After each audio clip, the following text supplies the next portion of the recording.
Good day, dear sisters and brothers, families and friends of the Carmelite family. I am here to share about my experience and encounter with Blessed Francisco Palau as a father and guide. First of all, I am a diocesan priest. I belong to the Diocese of Caloocan, but the spirituality of Carmel have always attracted me, and therefore I have requested the Discalced Carmelite Friars of the Philippines if I could affiliate myself with them, and they have accepted yours truly as a member of the Discalced Carmelite Association for Diocesan Priests, called the Priestly Fraternity of Our Lady of Mount Carmel. And it has been a grace for me to be accepted to this family of persons desiring to fill the world with prayer along with our pastoral ministry. My encounter with Father Francisco Palau started early in my priestly life. It was just some months after my ordination as a priest, and I was wondering why spiritually afflicted people usually comes to me for pray over, for spiritual direction, and it did not last long until the bishop asked me to serve as one of the exorcists of the diocese.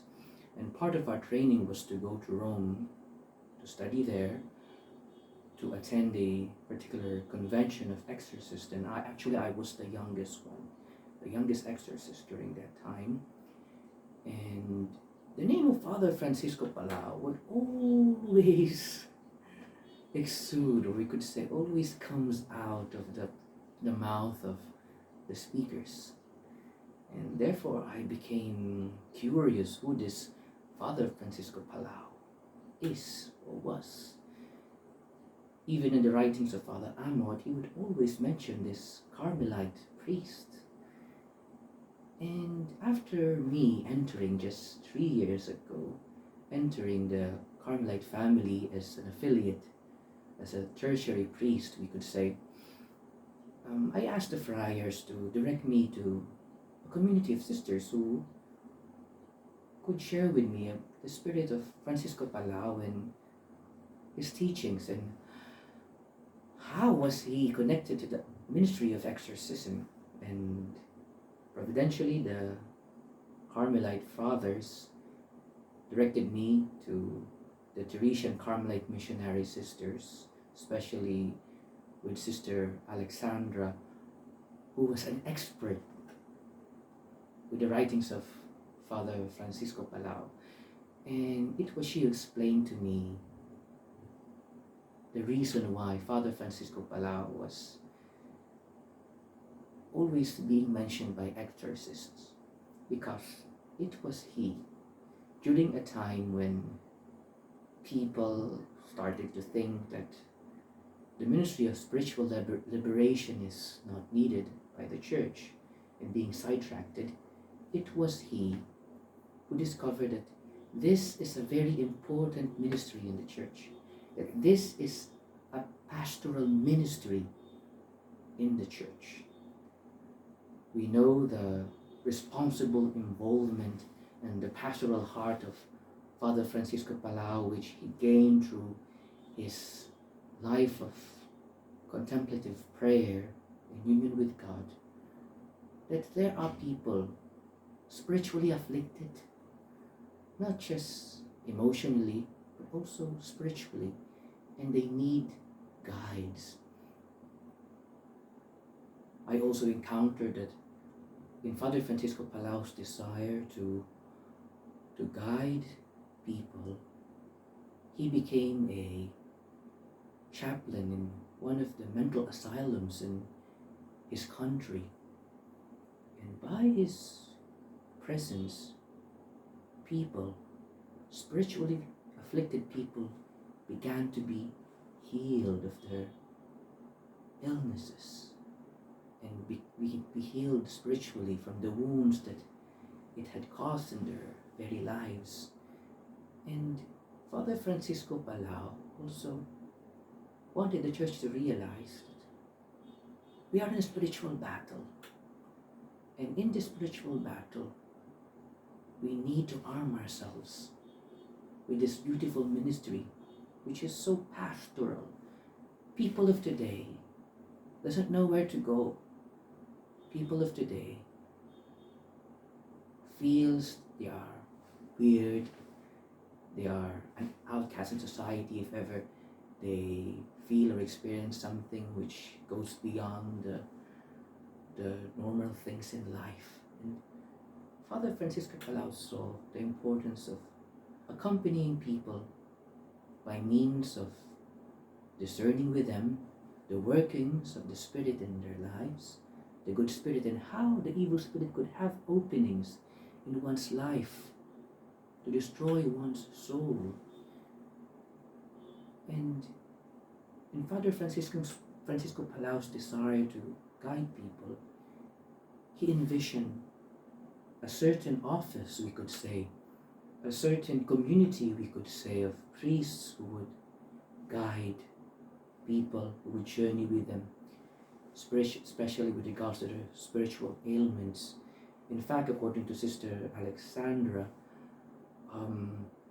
he even shared it during the First Vatican Council before the bishops, but because of the war, the plans were not realized, but his writings remains, and it became the blueprint of guidance for Father Amor, and also here in the Philippines for Father Jose Francisco Siquia, to establish an institute, a special office where priests could be trained how to spiritually guide people by means of spiritual discernment, spiritual direction, and by means of the ministry of spiritual liberation or exorcism. I believe Father Palau's desire was really to become a good shepherd, to guide, to shepherd, to take care of people who are somehow seen as outcast in society. Those who feel they need a spiritual father, a guide for their souls.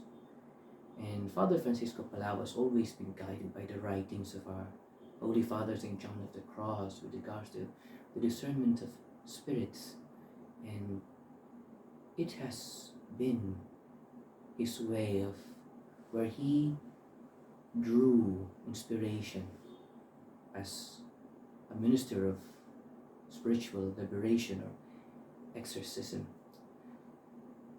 In my own very life, Father Francisco Palau's example has moved me, has led me to value my own life as a diocesan priest. Father Palau became a priest when the Civil War was already starting and religious orders were disbanded. So Father Palau worked in collaboration with diocesan bishops for him to continue his pastoral ministry.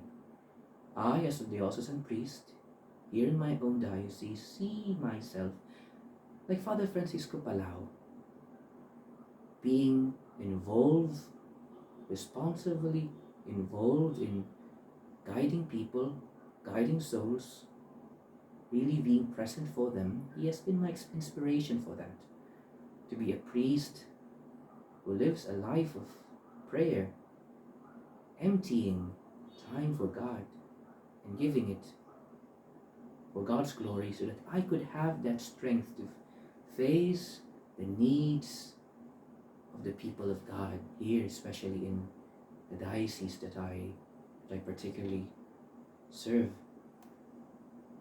Also, we know that Father Francisco Palau was a misunderstood person, but he continued in his mission. He continued with what God asks of him and desires of him. And I particularly admire his life of eremitical life during the time of when he was exiled, when even the church misunderstood him, even the church somehow rejected his ideas. But instead of allowing the darkness to destroy his soul, he took advantage of that, like our Holy Father John of the Cross. The more they were persecuted, the more they clinged to God, the more they became humble, became obedient, but not losing sight of the mission that God wants of them to do. My dear sisters and brothers, I would like to thank you for joining me, and I also thank the Teresian Carmelite missionary sisters for inviting me to share about my own spiritual encounter, and we could say devotion to this great man of God, a Carmelite, a mystic, a pastoral minister by means of the ministry of exorcism and spiritual liberation. Thank you and have a great day.